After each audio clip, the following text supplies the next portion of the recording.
Hi, and welcome back to the channel. My name is Garance French, and on this channel, we talk about cinema, TV shows, and music. With my podcast, The Director's Cut, I talk about famous, infamous, or not so famous directors that had a huge impact on cinema and its history.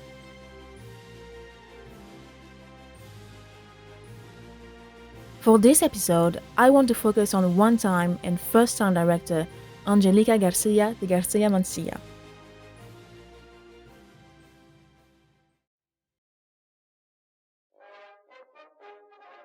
You have no idea the length I went to get to this episode. On the whole internet, there are all but 10 mentions of Angelica, and 90% of them are in Spanish. By the way, I am going to pronounce things in Spanish and I will do my best, but that will not be very good, so please be kind with me. So, for you, I searched the entire internet and had to practice my Spanish just to get you these tiny pieces of information. There is not much, but still, let's go over it. Angelica Garcia de Garcia Mancilla was born under the name Angelica Agustina Jovita Garcia Cortina.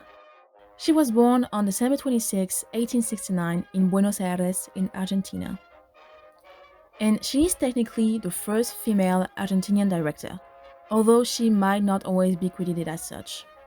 She directed only one movie called An Argentine Romance in 1915.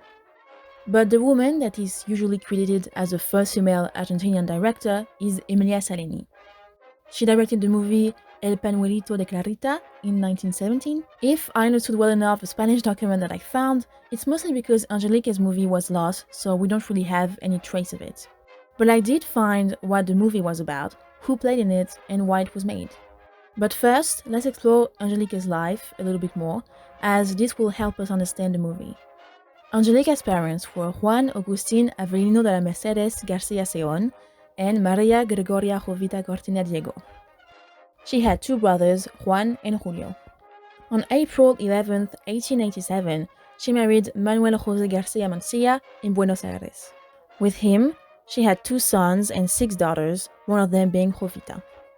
If I understood well, Angelica had a pretty comfortable life. She was part of the elite of Argentinian society at the time. I am going to use translated extracts from the document that I found about the movie that talk about Angelica's life all throughout the video, as this is the only information I have about her. I will link the original document in Spanish in the description for those who are curious.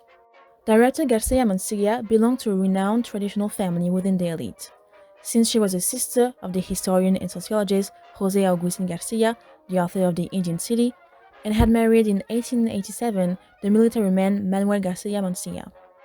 In a certain way, the existence of Angelica Garcia Mancilla developed within the traditional framework that her class had pre-established for women, assuming the role of wife, mother, and charity lady. So Angelica was very involved in charity work, as it was the norm for women of her status. For example, she sponsored the creation of the Naval Personal Orphans Hospice at the end of the 19th century. After her husband passed away in 1910, she became president of the Commission of Ladies of San Fernando Hospital. It is through this organization that she financed and produced the movie An Argentine Romance in 1915. Unlike the Argentine Sound period, where the first filmmakers emerged only in the late 1950s, in silent cinema we find a number of films made by women. In a context of expanding fiction film production, starting in 1915, several women took on the roles of director and screenwriters for the first time in our cinema. Directing a movie was quite unusual for women at the time, but this was accepted as it was part of charitable activities. Now, about the movie. It's an adaptation of a series called Yankee Novel. It is explicitly said in the document that this is the non-explicit adaptation. I believe that the movie was a cautionary tale about virtue. The plot of An Argentine Romance has its starting point in the posthumous wish of an upper-class woman, Mrs. Wilson, in whose will bequeaths her entire fortune to her godchildren and nephews, the beautiful Inés de Sotomayor and her cousin Juan de Alcantara, a young agricultural engineer who has studied and lived for a long time in the United States. But the inheritance can only be charged on the condition that the young people, despite not getting to know each other, get married. Both oppose this mandate because they assume that their respective candidate has to be ugly and unpleasant. At the end of the movie, the two lovers get together. From what I understand, this is a tale warning the younger generations that their mothers and grandmothers know better and that you should listen to them. Now, the family presence transcends the plot to also become evident in the very act of filming, since the gestures and movements of the actress who plays Ines, Jovita Garcia Mencia, are shaped by her own mother, the director of the film. And in a certain sense, the character of the elderly godmother could be read as a reflection of the director herself, since Mrs. Wilson and Angelica Garcia de Garcia Mencia are older women of the upper class, who in their character as widows must feel compelled to take charge of women's love life and economic future of the young people in their families in the absence of the paterfamilias.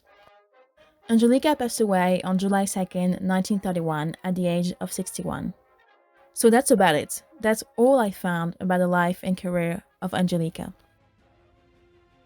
And I do hope that this video will be able to expand this information to people who are not willing to spend hours on the internet like I did, and to people who don't speak Spanish.